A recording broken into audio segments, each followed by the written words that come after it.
This is the reading of The Power of Your Subconscious Mind by Dr. Joseph Murphy.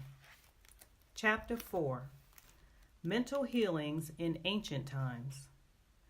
Down through the ages, men of all nations have somehow instinctively believed that somewhere there resided a healing power which could restore to normal the functions and sensations of man's body. They believed that this strange power could be invoked under certain conditions, and that the alleviation of human suffering would follow. The history of all nations presents testimony in support of this belief. In the early history of the world, the power of secretly influencing men for good or evil, including the healing of the sick, was said to be possessed by the priests and holy men of all nations. Healing of the sick was supposed to be a power derived directly by them from God, and the procedures and processes of healing varied throughout the world. The healing processes took the form of supplications to God, attended by various ceremonies, such as the laying on of hands, incantations, the application of amulets, talismans, rings, relics, and images. For example, in the religions of antiquity, priests in the ancient temples gave drugs to the patient and practiced hypnotic suggestions prior to the patient's sleep, telling him that the gods would visit him in his sleep and heal him. Many healings followed. Obviously, all this was the work of potent suggestions to the subconscious mind. After the performance of certain mysterious rites, the devotees of Hecate would see the goddess during sleep, provided that before going to sleep, they had prayed to her according to fantastic instructions. They were told to mix lizards with resin, frankincense, and myrrh, and pound all this together in the open air under the crescent moon. Healings were reported in many cases following this grotesque procedure. It is obvious that these strange procedures, as mentioned in the illustrations given, favored suggestion and acceptance by the subconscious mind of these people by making a powerful appeal to their imagination. Actually, in all these healings, the subconscious mind of the subject was the healer. In all ages, unofficial healers have obtained remarkable results in cases where authorized medical skill has failed. This gives cause for thought. How do these healers in all parts of the world affect their cures? The answer to all these healings is due to the blind belief of the sick person, which released the healing power resident in his subconscious mind. Many of the remedies and methods employed were rather strange and fantastic, which fired the imagination of the patients, causing an aroused emotional state. This state of mind facilitated the suggestion of health and was accepted by both the conscious and subconscious mind of the sick. This will be elaborated on further in the next chapter. Biblical accounts on the use of the subconscious powers. What things soever you desire, when you pray, believe that you receive them, and ye shall have them. Mark 11:24. Note the difference in tenses. The inspired writers tells us to believe and accept as true the fact that our desire has already been accomplished and fulfilled, that it is already completed, and that its realization will follow as a thing in the future. The success of this technique depends on the confident conviction that the thought, the idea, the picture is already a fact in mind. In order for anything to have substance in the realm of mind, it must be thought of as actually existing there. Here, in a few cryptic words, is a concise and specific direction for making use of the creative power of thought by impressing upon the subconscious the particular thing which you desire. Your thought, idea, plan, or purpose is as real on its own plane as your hand or your heart. In following the biblical technique, you completely eliminate from your mind all consideration of conditions, circumstances, or anything which might imply adverse contingencies. You are planting a seed in your mind, which, if you leave it undisturbed, will infallibly germinate into external fruition. The prime condition which Jesus insisted upon was faith. Over and over again, you read in the Bible, according to your faith, it is done unto you.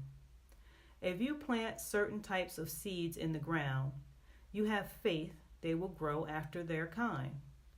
This is the way of seeds, and trusting the laws of growth and agriculture, you know that the seeds will come forth after their kind. Faith, as mentioned in the Bible, is a way of thinking, an attitude of mind, an inner certitude, knowing that the idea you fully accept in your conscious mind will be embodied in your subconscious mind and made manifest. Faith is, in a sense, accepting as true what your reason and senses deny, i.e., a shutting out of the little rational, analytical, conscious mind and embracing an attitude of complete reliance on the inner power of your subconscious mind. A classical instance of Bible technique is recorded in Matthew 9:28-30. And when he was come into the house, the blind men came to him, and Jesus saith unto them, Believe ye that I am able to do this? They said unto him, Yea, Lord. Then touched he their eyes, saying, According to your faith be it unto you. And their eyes were opened, and Jesus straitly charged them, saying, See that no man know of it. In the words, according to your faith be it unto you, you can see that Jesus was actually appealing to the cooperation of the subconscious mind of the blind. Their faith was their expectancy, their inner feeling, their inner conviction that something miraculous would happen and that their prayer would be answered, and it was. This is the time-honored technique of healing, utilized alike by all healing groups throughout the world, regardless of religious affiliation. In the words, See that no man know it, Jesus enjoins the newly healed patients not to discuss their healing because they might be subjected to the skeptical and derogatory criticisms of the unbelieving. This might tend to undo the benefits they had received at the hand of Jesus by depositing thoughts of fear, doubt, and anxiety in the subconscious mind. For with authority and power he commanded the unclean spirits, and they came out. Luke 4:3-6. When the sick came to Jesus to be healed, they were healed by their faith together with his faith and understanding of the healing power of the subconscious mind. Whatever he decreed, he felt inwardly to be true.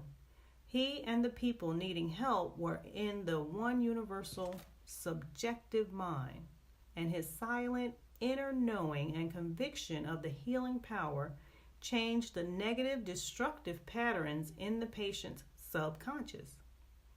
The resultant healings were the automatic response to the internal mental change. His command was his appeal to the subconscious mind of the patients, plus his awareness, feeling, and absolute trust in the response of the subconscious mind to the words which he spoke with authority. It is an established fact that cures have taken place at various shrines throughout the world, such as in Japan, India, Europe, and America. I have visited several of the famous shrines in Japan. At the world-famous shrine called Daibutsu is a gigantic divinity of bronze where Buddha is seated with folded hands and the head is inclined in an attitude of profound, contemplative ecstasy. It is 42 feet in height and is called the Great Buddha. Here I saw young and old making offerings at its feet. Money, fruit, rice, and oranges were offered. Candles were lit, incense was burned, and prayers of petition recited. The guide explained the chant of a young girl as she murmured a prayer, bowed low, and placed 2 oranges as an offering. She also lit a candle. He said she had lost her voice and it was restored at the shrine. She was thanking Buddha for restoring her voice. She had the simple faith that Buddha would give her back her singing voice if she followed a certain ritual, fasted, and made certain offerings. All this helped to kindle faith and expectancy, resulting in a conditioning of her mind to the point of belief. Her subconscious mind responded to her belief. To illustrate further the power of imagination and blind belief, I will relate the case of a relative of mine who had tuberculosis. His lungs were badly diseased. His son decided to heal his father. He came home to Perth, Western Austria, where his father lived, and said to him that he had met a monk who had returned from one of the healing shrines in Europe. This monk sold him a piece of the true cross. He said that he gave the monk the equivalent of $500 for it. This young man had actually picked up a splinter of wood from the sidewalk, went to the jeweler's, and had it set in a ring so that it looked real. He told his father that many were healed just by touching the ring or the cross. He inflamed and fired his father's imagination to the point that the old gentleman snatched the ring from him, placed it over his chest, prayed silently, and went to sleep. In the morning, he was healed. All the clinic's tests proved negative. You know, of course, it was not the splinter of wood from the sidewalk that healed him. It was his imagination aroused to an intense degree, plus the confident expectancy of a perfect healing. Imagination was joined to faith or subjective feeling, and the union of the two brought about the healing. The father never learned of the trick that had been played upon him. If he had, he probably would have a relapse. He remained completely cured and passed away 15 years later at the age of 89. One universal healing principle. It is a well-known fact that all of the various schools of healing affect cures of the most wonderful character. The most obvious conclusion which strikes your mind is that there must be some underlying principle which is common to them all, namely the subconscious mind. And the one process of healing is faith. It will now be in order to recall to your mind once more the following fundamental truths. First, that you possess mental functions which have been distinguished by designating one, the conscious mind, and the other, the subconscious mind. Secondly, your subconscious mind is constantly amenable to the power of suggestion. Furthermore, your subconscious mind has complete control of the functions, conditions, and sensations of your body. I venture to believe that all the readers of this book are familiar with the fact that symptoms of almost any disease can be induced in hypnotic subjects by suggestion. For example, a subject in the hypnotic state can develop a high temperature, flushed face, or chills according to the nature of the suggestion given. By experiment, you can suggest to the person that he is paralyzed and cannot walk. It will be so. By illustration, you can hold a cup of cold water under the nose of the hypnotic subject and tell him, "This is full of pepper, smell it." He will proceed to sneeze. What do you think caused him to sneeze? The water or the suggestion? If a man says he is allergic to Timothy grass, you can place a synthetic flower or an empty glass in front of his nose when he is in a hypnotic state and tell him it is Timothy glass. You realize that remarkable healings take place through osteopathy, chiropractic medicine, and naturopathy, as well as through all the various religious bodies throughout the world. But it is obvious that all of these healings are brought about through the subconscious mind, the only healer there is.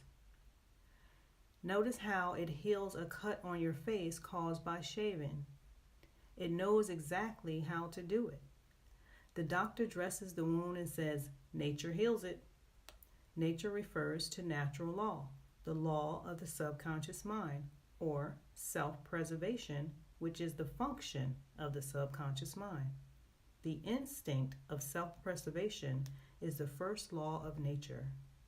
Your strongest instinct is the most potent of all autosuggestions. Widely different theories. It would be tedious and unprofitable to discuss to any great extent the numerous theories advanced by different religious sects and prayer therapy groups. There are a great number who claim that because their theory produces results, it is therefore the correct one. This, as explained in this chapter, cannot be true. You are aware that there are all types of healing. Franz Anton Mesmer, an Australian physician, 1734 to 1815, who practiced in Paris, discovered that by applying magnets to the diseased body, he could cure that disease miraculously. He also performed cures with various other pieces of glass and metals. He discontinued this form of healing and claimed that his cures were due to animal magnetism, theorizing that this substance was projected from the healer to the patient. His method of treating disease from then on was by hypnotism, which was called mesmerism in his day. Other physicians said that all his healings were due to suggestion and nothing else. All of those groups, such as psychiatrists, psychologists, osteopaths, chiropractors, physicians, and all the churches are using the one universal power resident in the subconscious mind. Each may proclaim the healings are due to their theory. The process of all healing is a definite, positive mental attitude. Let me read that again. The process of all healing is a definite, positive mental attitude, an inner attitude or a way of thinking called faith. Healing is due to a confident expectancy, which acts as a powerful suggestion to the subconscious mind, releasing its healing potency. One man does not heal by a different power than another. It is true he may have his own theory or method. There is only one process of healing, and that is faith. There is only one healing power, namely your subconscious mind. Select the theory and method you prefer. You can rest assured that if you have faith, you shall get results. Views of Paracelsus. Philippus Paracelsus, a famous Swiss alchemist and physician who lived from 1493 to 1541, was a great healer in his day. He stated what is now an obvious scientific fact when he uttered these words: "Whether the object of your faith be real or false, you will nevertheless obtain the same effects. Thus, if I believed in St. Peter's statue as I should have believed in St. Peter himself, I shall obtain the same effects that I should have obtained from St. Peter. But that is superstition. Faith, however, produces miracles, and whether it is true or false faith, it will always produce the same wonders." The views of Paracelsus were also entertained in the 16th century by Pietro Pomponazzi, an Italian philosopher and contemporary of Paracelsus, who said, "We can easily conceive the marvelous effects which confidence and imagination can produce, particularly when both qualities are reciprocated between the subjects and the person who influences them. The cures attributed to the influence of certain relics are the effect of their imagination and confidence. Quacks and philosophers know that if the bones of any skeleton were put in place of the saint's bones, the sick would nonetheless experience beneficial effects if they believed that they were veritably relics. Then, if you believe in the bones of saints to heal, or if you believe in the healing power of certain waters, you will get results because of the powerful suggestion given to your subconscious mind. It is the latter that does the healing." Bernheim's experiments. Hippolyte Bernheim, professor of medicine at Nancy, France, 1910 to 1919, was the expounder of the fact that the suggestion of the physician to the patient was exerted through the subconscious mind. Bernheim, in his Suggestive Therapeutics, page 197, tells a story of a man with paralysis of the tongue which had yielded to no form of treatment. His doctor told the patient that he had a new instrument with which he promised to heal him. He introduced a pocket thermometer into the patient's mouth. The patient imagined it to be the instrument which was to save him. In a few moments, he cried out joyfully that he could once more move his tongue freely. Among our cases, continues Bernheim, facts of the same sort will be found. A young girl came into my office having suffered from complete loss of speech for nearly 4 weeks. After making sure of the diagnosis, I told my students that loss of speech sometimes yielded instantly to electricity, which might act simply by its suggestive influence. I sent for the induction apparatus. I applied my hand over the larynx and moved a little and said, "Now you can speak aloud." In an instant, I made her say A, then B, then Maria. She continued to speak distinctly. The loss of voice had disappeared. Here, Bernheim is showing the power of faith and expectancy on the part of the patient, which acts as a powerful suggestion to the subconscious mind. Producing a blister by suggestion. Bernheim states that he produced a blister on the back of a patient's neck by applying a postage stamp and suggesting to the patient that it was a fly plaster. This has been confirmed by the experiments and experiences of many doctors in many parts of the world, which leave no doubt that structural changes are a possible result of oral suggestion to patients. The cause of bloody stigmata.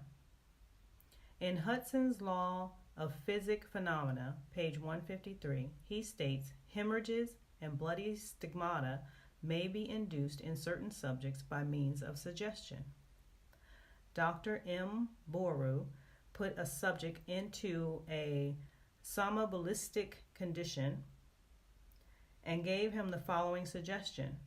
At 4 o'clock this afternoon, after the hypnosis, you will come into my office, sit down in the armchair, cross your arms upon your breast, and your nose will begin to bleed. At the hour appointed, the young man did as directed. Several drops of blood came from the left nostril.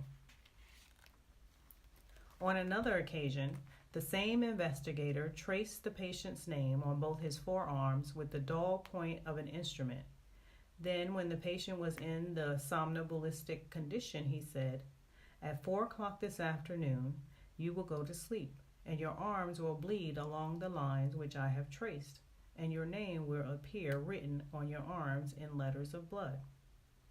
On the left arm, the letters stood out in bright relief, and in several places there were drops of blood.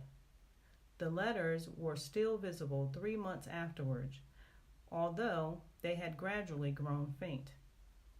These facts demonstrate at once the correctness of the 2 fundamental propositions previously stated, namely, the constant amenability of the subconscious mind to the power of suggestion and the perfect control which the subconscious mind exercises over the functions, sensations, and conditions of the body. All the foregoing phenomena dramatize vividly abnormal conditions induced by suggestion and are conclusive proof that as a man thinketh in his heart, his subconscious mind, so is he. As a man thinketh in his heart, his subconscious mind, so is he. Healing points in review. Remind yourself frequently that the healing power is in your own subconscious mind. Know that faith is like a seed planted in the ground. It grows after its kind. Plant the idea, seed, in your mind, water, and fertilize it with expectancy, and it will manifest. The idea you have for a book, a new invention, or play is real in your mind. This is why you can believe you have it now. Believe in the reality of your idea, plan, or invention, and as you do, it will become manifest.